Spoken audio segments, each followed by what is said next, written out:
പ്രസവശേഷം അമ്മമാരെ അനുഭവിക്കുന്ന വേദന അത് പലപ്പോഴും ആരും അത്ര കാര്യമായിട്ട് എടുക്കാറില്ല അല്ലേ? ഇതൊക്കെ സഹിക്കണം എന്നൊക്കെയാണ് പലരും പറയാറ്. പക്ഷെ ആ ധാരണകളെയൊക്കെ ഒന്ന് മാറ്റി നിർത്തി ശാസ്ത്രീയമായിട്ട് ഈ വേദനയെ എങ്ങനെ നേരിടാമെന്ന് നമുക്ക് നോക്കിയാലോ? നോക്കൂ, ഈ ഒരു ചിന്ത വേദന സഹിക്കുന്നതാണ് ഒരു നല്ല അമ്മയുടെ ലക്ഷണമെന്ന് ഇത് എത്രത്തോളം തെറ്റാണെന്നറിയാമോ? സത്യത്തിൽ ശാസ്ത്രം പറയുന്നത് നേരെ തിരിച്ചാണ്.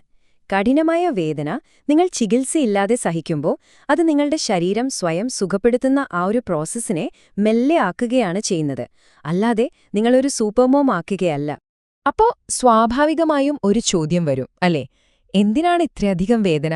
പിന്നെ ഏറ്റവും പ്രധാനപ്പെട്ട കാര്യം, ഇതിനൊരു പരിഹാരമുണ്ടോ? എന്താണ് നമുക്ക് ചെയ്യാൻ കഴിയുക? വരൂ, നമുക്ക് ഇതിന്റെ ഓരോ കാര്യങ്ങളിലേക്കും കടക്കാം. വേദനയെ കീഴടക്കണമെങ്കിൽ ആദ്യം നമ്മൾ അതിന്റെ ഉറവിടം അറിയണം. അതായത് എവിടെന്നാണ് ഈ വേദന വരുന്നത്? പ്രധാനമായിട്ടും 2 തരം വേദനകളാണ് പ്രസവശേഷം നിങ്ങളുടെ ശരീരത്തിലുണ്ടാകുന്നത്. അപ്പോ ഈ 2 തരം വേദനകൾ എന്ന് പറയുമ്പോൾ, ഒന്ന് ഗർഭപാത്രം ചുരുങ്ങുന്നതുകൊണ്ടുണ്ടാകുന്ന വേദനയാണ്. ഇതിനെ ആഫ്റ്റർ പെയിൻസ് എന്ന് പറയും.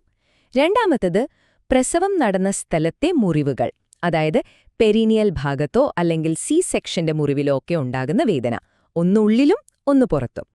അപ്പോ ഈ ഉള്ളിലെ വേദനയുടെ കാരണമെന്താണെന്നറിയോ? അതിനൊരു പേരുണ്ട്, യൂട്രൈൻ ഇൻവല്യൂഷൻ. സംഭവം സിമ്പിളാണ്.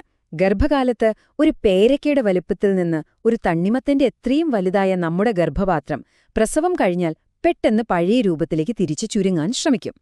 ഈ ഒരു വലിയ ചുരുങ്ങൽ പ്രക്രിയയാണ് യഥാർത്ഥത്തിൽ കഠിനമായ കോച്ചിപ്പിടുത്തം അല്ലെങ്കിൽ ആഫ്റ്റർ പെയിനായിട്ട് നമുക്ക് അനുഭവപ്പെടുന്നത്. ഇതൊന്ന് മനസ്സിലാക്കാൻ ഒരു എളുപ്പവഴിയുണ്ട്. നിങ്ങളുടെ കൈപ്പത്തി ഒന്ന് മുറുക്കിപ്പിടിച്ച് ഒരു മുഷ്ടിയാക്കി നോക്കൂ. ഏതാണ്ട് ഇതുപോലെയാണ് ഗർഭപാത്രം സ്വയം ചുരുങ്ങുന്നത്. എന്തിനാണെന്നോ? മറുപിള്ള വേർപെട്ടുപോയ ഭാഗത്ത് ഒരുപാട് രക്തക്കുഴലുകൾ തുറന്നിരിപ്പുണ്ടാവും. അവയൊക്കെ അടച്ച് ബ്ലീഡിംഗ് നിർത്താനുള്ള ശരീരത്തിന്റെ ഒരു സൂപ്പർ മെക്കാനിസമാണിത്. എന്നാൽ ചിലർക്ക് ഈ വേദന കുറച്ചു കൂടുതലായിരിക്കും അല്ലേ? അതിന് 2 പ്രധാന കാരണങ്ങളുണ്ട്. ഒന്നാമത്തെ കാര്യം, നിങ്ങൾ കുഞ്ഞിന് പാല് കൊടുക്കുമ്പോൾ ശരീരം ഓക്സിറ്റോസിൻ എന്നൊരു ഹോർമോൺ പുറത്തുവിടും. ഈ ഹോർമോൺ ഗർഭപാത്രം കൂടുതൽ ശക്തിയായി ചുരുങ്ങാൻ പ്രേരിപ്പിക്കും. അതുകൊണ്ടാണ് മുലയൂട്ടുമ്പോൾ വേദന കൂടുന്നത്. രണ്ടാമത്തെ കാര്യം, ഇത് നിങ്ങളുടെ രണ്ടാമത്തെയോ അതിനു ശേഷമുള്ളതോ ആയ പ്രസവമാണെങ്കിൽ ഗർഭപാത്രത്തിലെ മസിലുകൾക്ക് കുറച്ചൊരു അയവ് വന്നിട്ടുണ്ടാകും. അപ്പോ പഴയ ഉറപ്പ് കിട്ടാൻ ഗർഭപാത്രത്തിന് കുറച്ചുകൂടി കഷ്ടപ്പെട്ട് പണിയെടുക്കേണ്ടിവരും. അപ്പോഴും വേദന കൂടും. അപ്പോൾ ശരി, കാരണം നമ്മൾക്ക് മനസ്സിലായി. ഇനി ഇത് എങ്ങനെ കൈകാര്യം ചെയ്യും? ഇവിടെ നമ്മൾ കുറച്ച് പൊടിക്കൈകളല്ല പറയാൻ പോകുന്നത്, മറിച്ച് വേദന വരുന്നതിന് മുൻപേ അതിനെ തടയാനുള്ള ഒരു ഡോക്ടറുടെ പ്ലാൻ, ഒരു 6 റൂൾ പ്രോട്ടോക്കോളാണ് നമ്മൾ നോക്കാൻ പോകുന്നത്. ഓക്കെ, അപ്പൊ നമ്മുടെ പ്രോട്ടോക്കോളിലെ ആദ്യത്തെ 3 നിയമങ്ങൾ. ഒന്നാമത്തേത്, മരുന്ന് കഴിക്കാൻ വേദന വരുന്നതുവരെ കാത്തുനിൽക്കരുത്. ഡോക്ടർ പറഞ്ഞിട്ടുണ്ടെങ്കിൽ കൃത്യസമയത്ത് കഴിക്കുക. കാരണം വേദന തുടങ്ങിക്കഴിഞ്ഞാൽ പിന്നെ അത് കുറയ്ക്കാൻ പാടാണ്. തുടങ്ങുന്നതിന് മുൻപ് തടയുന്നതാണ് ഏറ്റവും നല്ലത്. രണ്ടാമത്തേത്, 20 മിനിറ്റ് കോൾഡ് തെറാപ്പി. അതായത് വേദനയുള്ള ഭാഗത്ത് ഐസ് പാക്ക് വയ്ക്കുക. ഇത് നീർക്കെട്ടും വേദനയും കുറയ്ക്കാൻ ഒരുപാട് സഹായിക്കും. മൂന്നാമത്തേത്, 3 മണിക്കൂർ ബ്ലാഡർ റൂൾ. ഇത് വളരെ പ്രധാനപ്പെട്ട ഒന്നാണ്. അപ്പോ എന്താണ് ഈ ബ്ലാഡർ റൂൾ? സംഭവം വളരെ സിമ്പിളാണ്, പക്ഷെ ഭയങ്കര എഫക്റ്റീവാണ്. നോക്കൂ, നമ്മുടെ ഗർഭപാത്രത്തിന്റെ തൊട്ടു മുന്നിലാണ് മൂത്രസഞ്ചി ഇരിക്കുന്നത്. അപ്പോൾ ഈ മൂത്രസഞ്ചി നിറഞ്ഞിരിക്കുകയാണെങ്കിൽ ഗർഭപാത്രത്തിന് ശരിക്ക് ചുരുങ്ങാനൊരു സ്പേസ് കിട്ടില്ല. ഇത് വേദന കൂട്ടുക മാത്രമല്ല, ബ്ലീഡിംഗ് കൂടാനും കാരണമാകും. അതുകൊണ്ട് മൂത്രമൊഴിക്കാൻ മുട്ടില്ലെങ്കിൽ പോലും ഒരു 3 മണിക്കൂർ കൂടുമ്പോഴും ബാത്റൂമിൽ പോയി ബ്ലാഡർ കാലിയാക്കുന്നത് ഒരു ശീലമാക്കുക. ഇനി അടുത്ത 3 നിയമങ്ങൾ. നാലാമത്തത്, ഡൈല്യൂഷൻ സ്പ്രേ റൂൾ. സ്റ്റിച്ചുള്ള ഭാഗത്ത് മൂത്രമൊഴിക്കുമ്പോൾ ഒരു നീറ്റലുണ്ടാകും. അതൊഴിവാക്കാൻ ഒരു സ്പ്രേ ബോട്ടിലിൽ ഇളം ചൂടുവെള്ളം നിറച്ച് മൂത്രമൊഴിക്കുമ്പോൾ തന്നെ ആ ഭാഗത്തേക്ക് സ്പ്രേ ചെയ്യുക. ഇത് മൂത്രത്തിന്റെ വീര്യം കുറച്ച് ആശ്വാസം തരും. അഞ്ചാമത്തത്, കൗണ്ടർ പ്രഷർ. ചുമയ്ക്കുമ്പോഴോ തുമ്മുമ്പോഴോ സി സെക്ഷൻ മുറിവുള്ള ഭാഗത്ത് ഒരു തലയിണ വെച്ച് പതിയെ അമർത്തിപ്പിടിക്കുക. ഇത് വേദന ഒരുപാട് കുറയ്ക്കും. അവസാനമായി 6-മത്തത്, മൊബിലിറ്റി റൂൾ. ഗ്യാസ് കെട്ടിനിന്ന് വയറുവേദന വരാതിരിക്കാൻ കുറഞ്ഞതൊരു 15 മിനിറ്റെങ്കിലും പതിയെ നടക്കുന്നത് നല്ലതാണ്.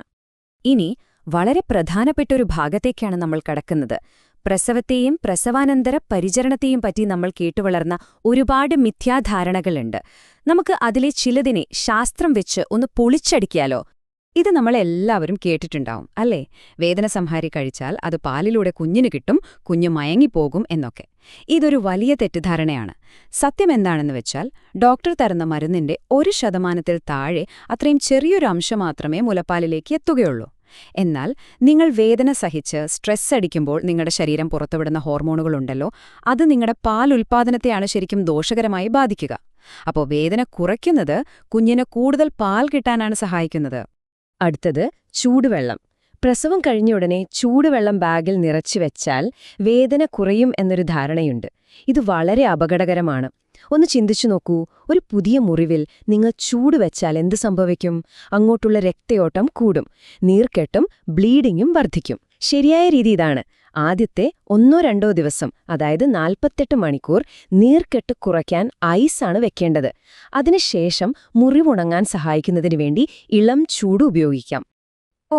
ഇത് തലമുറകളായി കേൾക്കുന്നൊരു കാര്യമാണ്. എപ്പിഡ്യൂറൽ എടുത്താൽ ജീവിതകാലം മുഴുവൻ നടുവേദനയായിരിക്കും. ഇത് പൂർണ്ണമായും തെറ്റാണ്. പ്രസവശേഷമുള്ള നടുവേദനയുടെ യഥാർത്ഥ കാരണം എപ്പിഡ്യൂറൽ അല്ല, മറിച്ച് 9 മാസം കുഞ്ഞിനെ ചുമന്നപ്പോൾ നിങ്ങളുടെ ശരീരത്തിനുണ്ടായ മാറ്റങ്ങളാണ്. നടുവിന് വന്ന ഒരു വളവ്, വയറിലെ മസിലുകളുടെ ബലക്കുറവ്, പിന്നെ കുഞ്ഞിനെ പാലൂട്ടുമ്പോഴും എടുക്കുമ്പോഴുമൊക്കെയുള്ള നമ്മുടെ ഇരിപ്പും നിൽപ്പുമൊക്കെയാണ് ഈ നടുവേദനയ്ക്ക് പിന്നിൽ.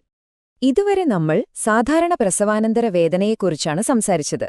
എന്നാൽ ചിലപ്പോൾ വേദന ഒരു അപകടസൂചനയാകാം.